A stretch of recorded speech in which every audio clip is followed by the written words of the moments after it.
Stops that provide an entree into several unique Chicago neighborhoods. Two of them are so eclectic that when you visit, you'll feel like you're living in both the past and the future. Our destination, Wicker Park and Bucktown.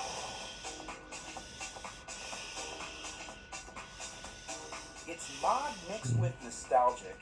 It's hip mixed with history. That's the feeling you get when you visit these two neighboring communities on Chicago's near northwest side, Bucktown and Wicker Park. Lots of bookstores, music stores. It's a great place to hang out, and the blue line comes straight here, which is nice too. That's where we met up with our Chicago greeter, Jennifer Gordon. Ready to show me around? Absolutely. Let's go.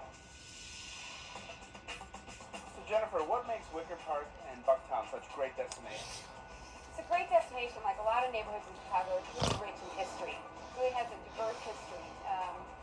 Back in the 1830s, it was a big destination for Polish immigrants, which even at the time, you had Fort Dearborn, which was pretty much the only other settlement in Chicago. For decades, Chicago was, in fact, home to more Poles than any other city in the world outside of Warsaw. Their contributions to Chicago's culture and history have certainly been felt. And celebrated here at the Polish Museum of America. The museum is probably the oldest and largest ethnic museum in the United States. It was established in 1935, opened up in 1937, as a repository of the Polish and Polish-American experience here in the United States. Here, you'll find a tribute to Polish life reflected in its collection of native dress, ceramics, historical artifacts, and art. Perhaps the most famous Pole in Chicago history, Casimir Pulaski, honored in this historic painting. The painting depicts the moment when Pulaski was wounded at the Battle of Savannah. But when the American Revolution broke out, Pulaski came over to instruct the Americans in the use of cavalry. The museum also celebrates the lives of other famous Poles, like Pope John Paul II and one-time Polish President Lech Walesa. Stop in and take a look around. And talk about history. This is where you'll find the oldest Catholic parish in the city of Chicago, St. Stanislaus Kostka Church. The parish opened in 1867, and its current structure, the second one built, was modeled after a church in Krakow, Poland.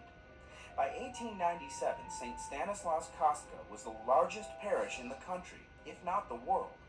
Today, it remains a sight to behold.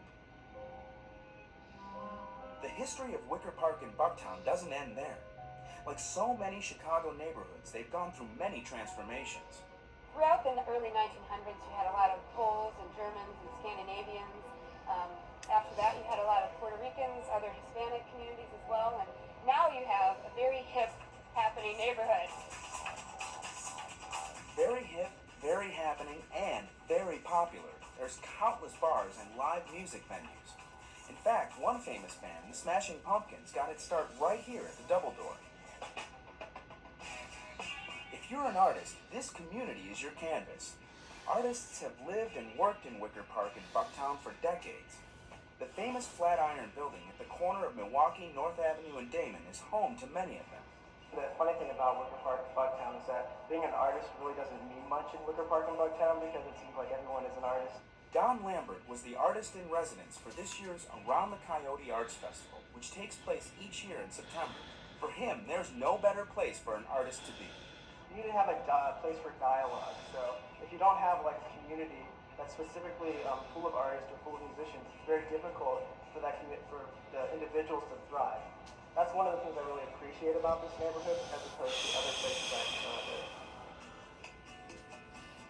Chances are you'll also appreciate the greenery here, with its handful of parks, including Wicker Park. So a lot of people don't know that in the community of Wicker Park is a park called Wicker Park. It's absolutely right. In the early 1870s, a man by the name of Charles Wicker, who was a developer and local politician, donated this land to the city to use as a park. And the centerpiece of it is? The crowning glory of this park is this replicated fountain. The original fountain was put in 1870s. This fountain was actually just put in last year. The original casings and moldings for the fountain were found recently in Alabama, so the city was able to reconstruct the fountain into its original state. So whether you want to enjoy the park, eat great food, listen to live music, or learn more about our city's history, Wicker Park and Bucktown make great destinations. And you can get here on the CTA. Here's how.